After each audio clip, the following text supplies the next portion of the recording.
Good evening. I'd like to welcome everyone to the February 24th, 2025 Administrative Services Committee meeting. Because of our taking care of some other business this evening, this is going to be an abbreviated meeting. So I apologize that we're not going to get to every item on the agenda. So let me call the meeting to order and the roll call. I'm present. Councilmember Jim Petrus is present, as is Council President Kuda is the other member of this committee. The first item on our agenda is the Archer salary study. Unfortunately, we do not have the additional reports that I had requested. And Mr. Archer had indicated, a gentleman from Archer had indicated those reports would be provided by today. We have not received them, so we are going to skip that item. Yes. If I could, I also reached out and asked if we could get a list of the positions that would be adjusted. I did not receive a response from that, so I'll send another email. I would ask all of the council members and the public, if they're interested, we have some documents that are posted on our website. And one of those documents is called a condensed copy of city salary surveys for mayor and council. One of the things that I had requested from Archer was to see what municipalities they had surveyed to come up with the salary suggestions for mayor and council. Lacking that information, this item that's posted on our website came from the Ohio Municipal League. So I would just ask the council members to take a look at that, because when we do take an in-depth look at the salary ordinance, which is the next item on the agenda, I think it's worth taking a look at that and seeing what the Archer study relied on when they made the salary recommendations that they did to us. Any questions before I move on? Okay, the third item on our agenda is a review of the salary ordinance 23-2025. I was hoping to review the salary ordinance in connection with a discussion of the reports from the Archer salary study. Not having that, I don't know how much of a discussion we can have, and also given the time constraints. I don't know if anyone has any initial comments or observations. President Kuda. Yes, so I see. We'll get to that in a second. Okay.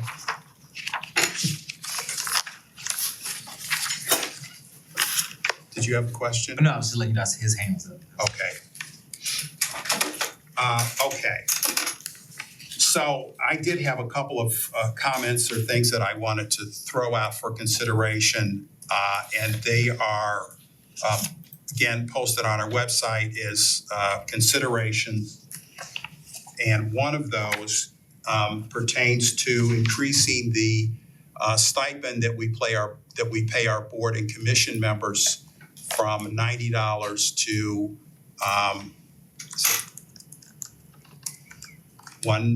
it was a $25 increase to $115, and also to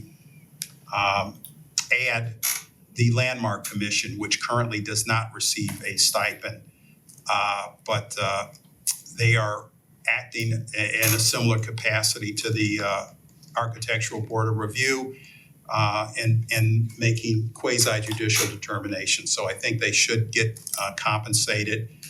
When we had our Administrative Services Committee meeting last year and we brought all of the committee heads before us, their chairperson questioned why they weren't receiving a stipend.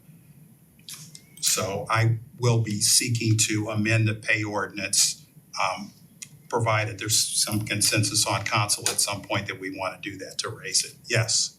I got a question from a couple of board members just in general about this, and I didn't know how much discussion that Administrative Services had about it. Was there any conversation with that stipend or with that pay about the amount of meetings that would cover, or extensions, or if there was anything over that, what that would do? Just based on some long-term commissioners and some board folks that were just wondering in terms of what that looks like, it would be the same no matter how many meetings they did a month, or if we would put in some kind of language to state how many they would be expected for that. We hadn't before, and so I didn't think it came up, but I was just curious. Well, the one board commission that has it limited to per month versus per meeting is the planning commission. The others are per meeting. I think it is rare that any of these boards or commissions ever meet more than once a month. That's what I thought. Is that outside of something special, the planning commission I don't think has ever met more than maybe twice, unless it was a public hearing. So I didn't think it was something we run into. The one thing I have not run is an analysis of what this is going to do to the budget by increasing the amount by $25 per month.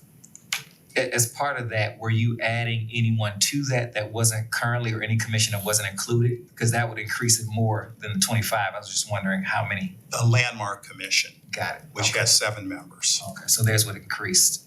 Yes, Are these increases your idea? yes, Okay, because the Archer study just left it flat, right? yes, it did. Okay, Okay. got it. I just wanted to make sure. And then the other consideration that I have is I recall that back when we were having, I don't want to say some difficulty filling the fire chief's position, there was, I think, some reluctance or difficulty in getting someone from the department willing to take that position because they would potentially be taking a pay cut. And I mean, I personally believe that there should always be a salary differential between our fire chief, our police chief, and the assistant chiefs, and then the personnel that are below them. So I have looked, and I've not done a super in-depth study, but I've looked at a couple of other cities, and there are provisions in some cities that do have a pay differential to make sure that whoever the chiefs are, they are making more than the people that they are essentially supervising. I would also throw into that mix our service director as well. We have not done the negotiations for the labor union to know that, nor do I have the salary information. I'm just tossing this out as something I believe that we should be considering. Again, I don't know what the financial impact would be on the budget. That certainly is a consideration. And I don't know whether we currently already have that salary differential between our chiefs and the officers. Mr. Chairman. Yes. So I guess in certain circumstances, great minds think alike. I wanted to let you know that I've been having a little bit of conversation with IAFF Local 402 about exactly this question. And this is potentially useful to discuss both with fire and with police. Related to the pay compression issues. I think that generally in Cleveland Heights, we've got a variety of pay compression issues.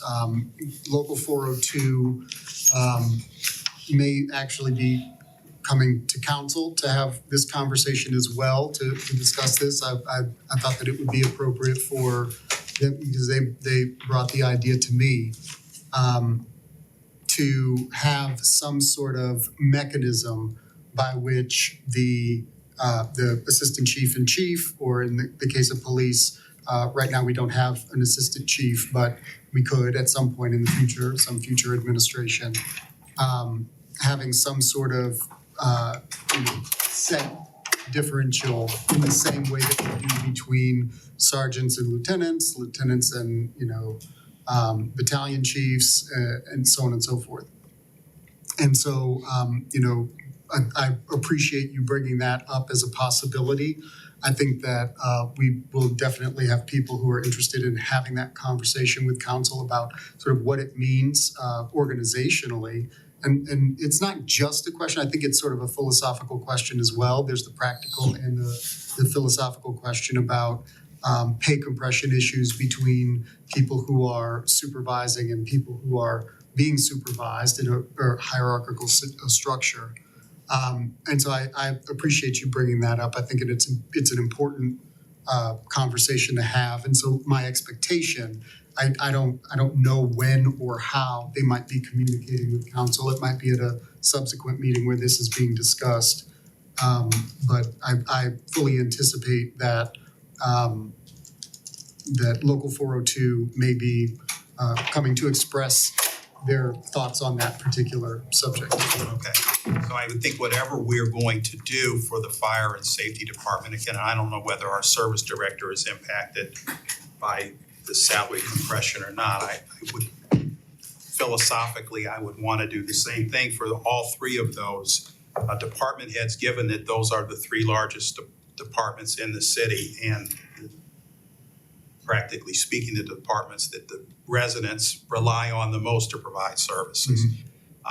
As to the benefits, again, I'm just, I have something from University Heights. I haven't sat down and compared the benefits.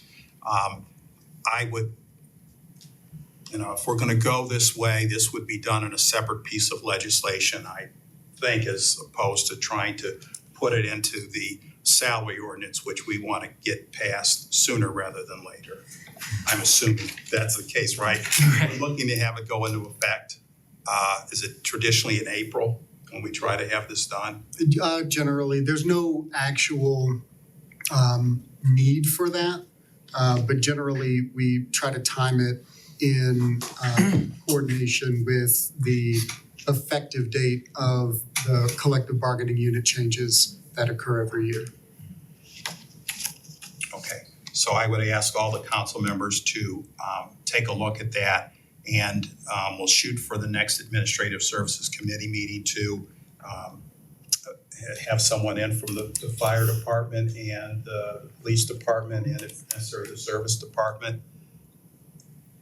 Would it make it easier for you at all? Would you like as many members of council to show up with all that? Would it help at all in the process? Or do you think just the regular going through the committee and back to committee of the whole would suffice? Or is it something you need us all in for? I think that the committee can handle it, but if any of the council members are interested in hearing, but I just wanted to toss that out there, and then we're hearing from the mayor that it is something that he's, in fact, considering or open to. Makes it an easy discussion, I think, to have. Okay. I just wanted to make sure we weren't holding anything up if you needed to get something through. Any other thoughts on that? The next item on the agenda are committee, commission, board vacancies. We have the CAC that we still need to hone down that list. We have, I'll ask Addie, have we received any applications yet for the Youth Recreation Advisory Committee? No. Okay. I had some people ask about it. All right, and where else do we have vacancies at? We have one on transportation and mobility One on still. yes. We have another on fair practices because someone had to back out. So we gotta do that. Yes. The Youth Advisory Committee.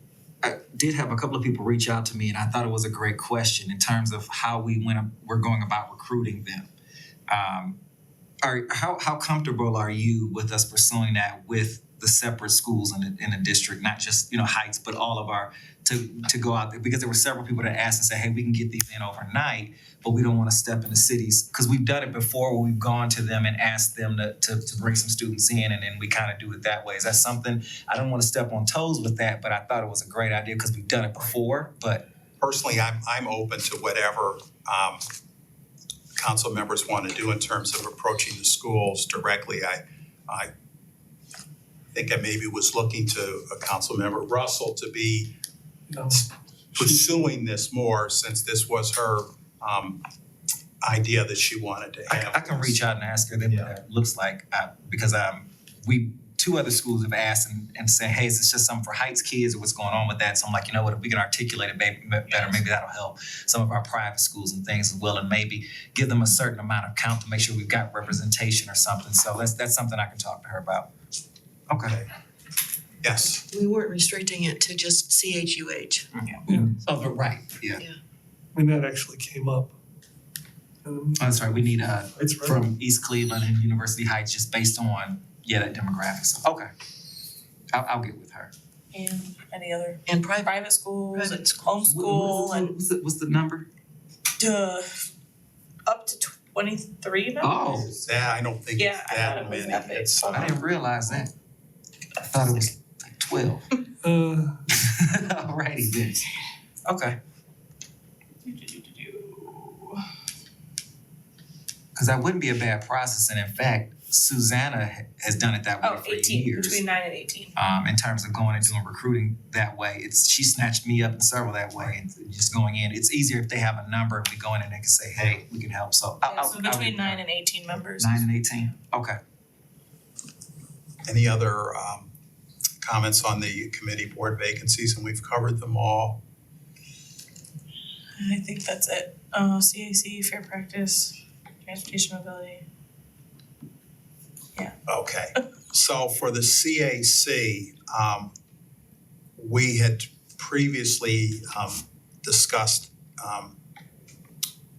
8 persons, thinking that we had 8 vacancies, and it turns out we have 6 vacancies.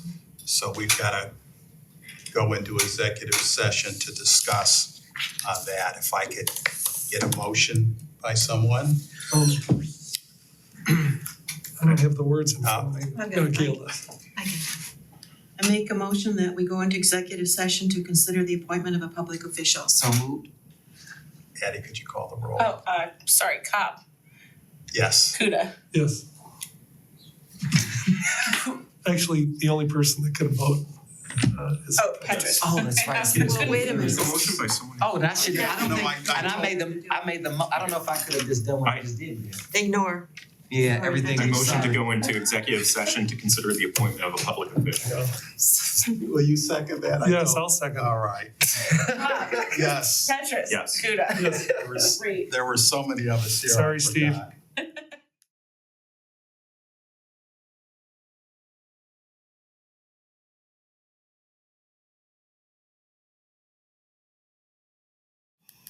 Okay, we are out of executive session at 7:16. This is going to conclude the meeting. We did not get to the agenda item on section 111. We'll address that at our next Administrative Services Committee meeting. Good night, everyone.